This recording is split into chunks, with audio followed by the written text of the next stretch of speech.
So, that was a quick demo I did, but I wanted to show you different textures. But I just quickly picked up a few drawings I did recently from the pile, and then I wanted to show you the different, marks and strokes I made. So this one I recently finished. It's supposed to be a Newsweek cover, so I'm not sure, but water. So a lot of powerful lines because it's a big tsunami. So I wanted this wave to be powerful. I put a lot of ink into the brush and kind of hold my breath and went right into making curvy lines. A lot more black and white strong differences. So that's like the texture I made, and this has a lot of different textures. So see the difference?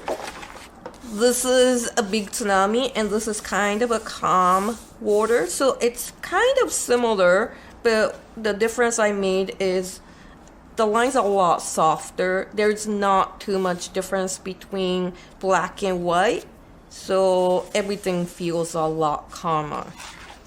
And this is, well, it's actually, looked at this, but it's easier to see it like this. So these are birds flying, and I wanted to express the movement, and as well as like feathers that are soft. So the lines of the feathers, mostly I dipped the ink into the brush into ink and quickly went through quick strokes, round strokes, and there's a lot of black. The feathers feel powerful as well as kind of soft. That's what I did. And there's a bicycle, so metal. My trick for metal is like there is a huge difference between shiny part and the shadow part. So how I normally draw is kind of contrast between black and white, and that shows like the shininess of the metal. And of course, this also, you have to kind of draw the line quickly, strongly, because metal is a hard material, not soft material. So that's the difference between this feather and this metal. Feather is soft and metal is hard. And if you look at the lights of the bicycle, it has a strong light and dark, and that kind of shows the reflection of light onto the shiny metal. And lambs. So I just made soft circular lines to draw lambs because it's about a pregnant woman sleeping, so I wanted this to be calm, happy feelings.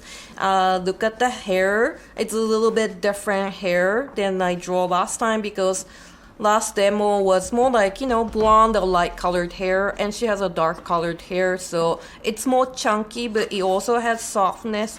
There's a lot of chunk of black, then it kind of disappears with dry brush. That's intentionally done. And horns are a bit more tightly drawn, and then it's thicker line with the fur.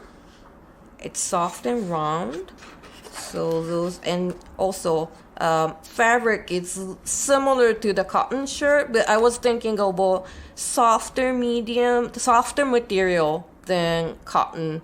So there is a lot less angular lines than the last one I drew to show the fabric is a lot softer. This is so much about the metal again. So just reviewing the metal. I had a lot of fun drawing different chains, and it's about escape artists in the water. So you see black and white, strong contrast. The shirt is almost like the same shirt I drew in the demo. So he's wearing probably a cotton or denim shirt. That's how I was feeling. And the hair is a little bit stronger in line than the other two I showed, because he's a guy and I'm imagining him to have a little bit thicker hair maybe. So, it's fun differentiating the hair. Hair is not just one thing. I have kind of thick hair, but some people have curly hair, some people have dark hair, some people have light hair, and it's really fun to differentiate that without using any color, just by using brushes and inks. This was a lot of fun. So geese. Geese. I cannot draw geese from goose. Sorry, I cannot draw goose from memory. So it's always important to get good reference materials. I don't have to prove to anyone that I can draw goose. I can look at reference materials to make them look believable. So it was fun drawing. See, this part is more graphic, big feathers and graphic shapes. And then around here, it's soft, almost like fur-like feather. So each one's drawn with dry brush. It's similar to these plants. It's soft.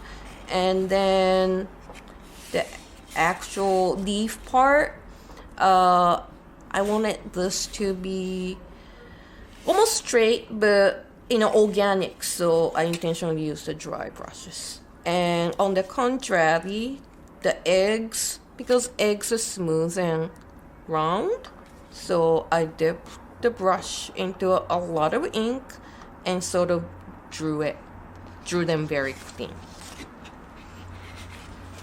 And I always love to draw knitted materials. It's a lot of making teeny little shapes.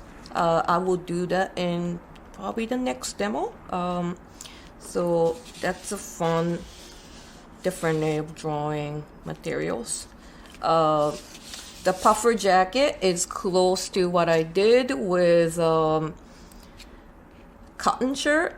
It's a little bit fuller because you have to have the viewer to imagine that there is floppy thing inside. So that's a little bit of getting used to, but it's fun making things like that.